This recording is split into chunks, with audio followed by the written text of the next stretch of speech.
सर्व मित्रांना शुभ सकाळ। आपल्या अमराई मँगो ऑर्चर्ड फार्म शिरळ या लागवड क्षेत्रामध्ये केलेल्या नामांकित आंबा प्रजातींच्या लागवडीपैकी स्क्रीनवर दिसणारा जो अतिशय सुंदर असा आंबा आहे, हा आंबा प्रामुख्याने दूध पेढा या नावाने ओळखला जातो। या दूध पेढा फळाच्या बाबतीमध्ये आपण नक्की सांगू शकतो की पिकल्यानंतर पूर्णपणे डार्क पिवळा रंग या फळाला येतो। कैरीचा आकार आहे तो पूर्णपणे गोलाकार आहे आणि चवीला अतिशय उत्तम आहे। अगदी नावाप्रमाणे याला दूध पेढा म्हणतात, तर अगदी पेढ्यासारखा स्वाद या फळापासून नक्की मिळतो।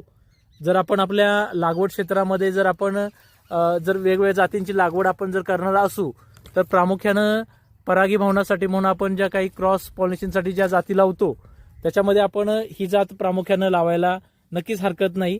दूध पेढा एक नामांकित आंबा आहे, आपण सर्वांनी त्याची लागवड नक्की करावी।